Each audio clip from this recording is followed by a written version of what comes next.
Madam Toastmaster, fellow Toastmasters, and most honorable guest. Cell phone. How many of the people in this room have got one?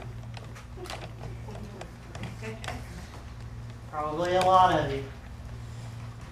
This thing can do it all. Well, not quite everything. I can't get it to turn the TV on when I'm at the house. But I'm sure somebody will come up with that here in just a little while.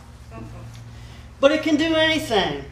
I'm driving, or not driving, walking around. I want to talk to my wife, pull this out, call her up. How you doing, honey? How are the kids? If I want to see what's playing at the movies, I can turn this on and go to the internet, look up the nearest movie theater, and get the information right now. I don't have to go to a computer. I don't even have to call the movie theater, which everybody knows is kind of painful. You know, you have to do that every once in a while. And I can text just about anybody I want to. Generally, I don't like to text because it takes a little bit too much effort for me, but I have done it in the past. But it's convenient. It's at my fingertips and I can use it anytime I want. And I'm standing here in front of you and telling you that I've used it while I've been driving. And I'm not proud to say that, because in the time that it took me to look at this phone and look up in traffic, I'm right there. I'm right on the person's bumper. Could have caused a traffic accident that way. So tonight what I want to talk to you a little bit about is the importance of putting your cell phone away when you're driving home or when you're driving to work.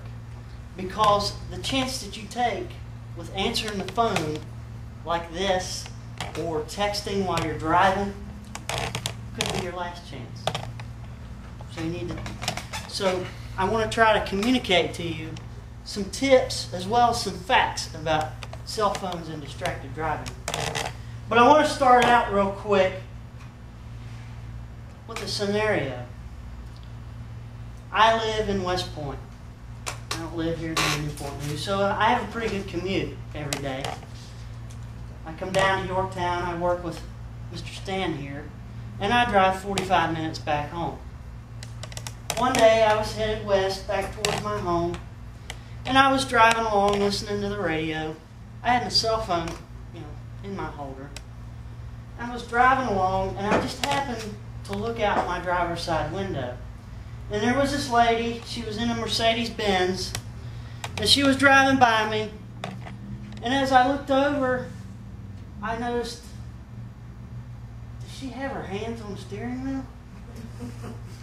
Is she paying attention to what she's doing?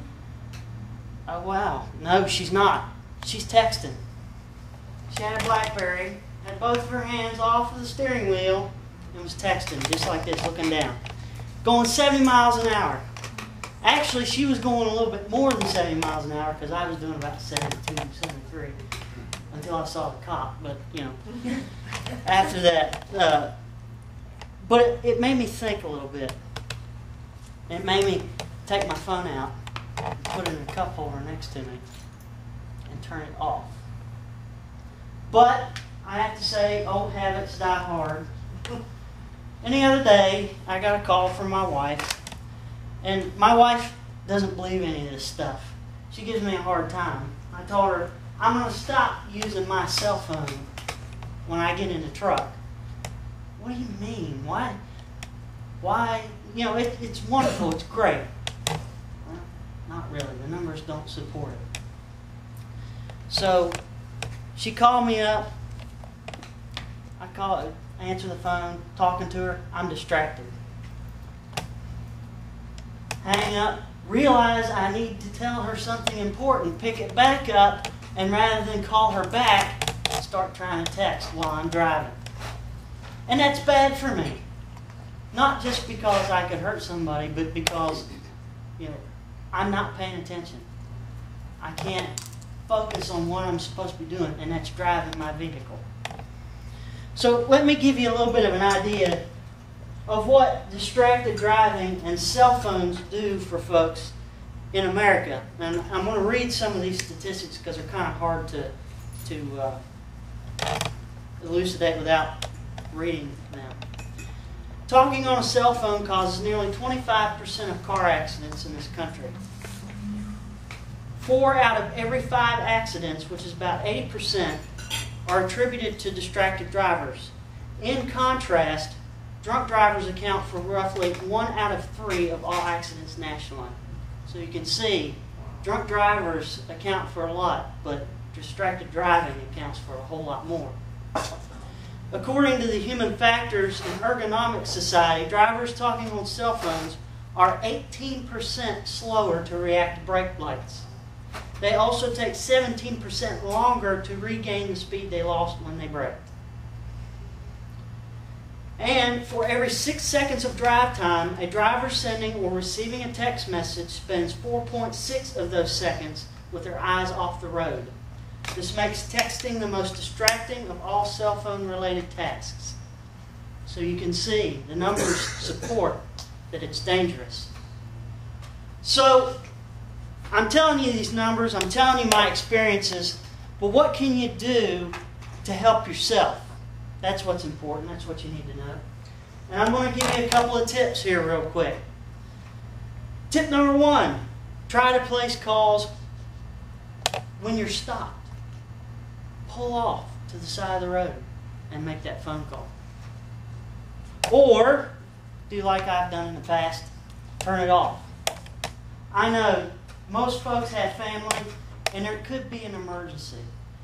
But no one in your family wants to receive a call that you've been in an accident and this has been the cause of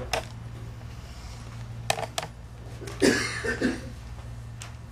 Never read or write text messages while driving. You don't want to be doing that while you're driving.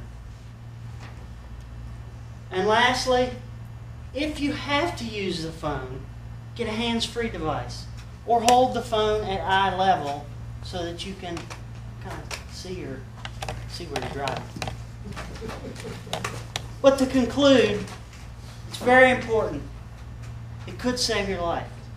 So take what I've told you this evening and apply it when you're driving away from here tonight. Put your cell phone out of its holster. Turn it off. Or make the call to your husband or wife before you leave the parking lot. I guarantee you if you do that, it just might save you and the driver in front of you's life. Ladies and gentlemen.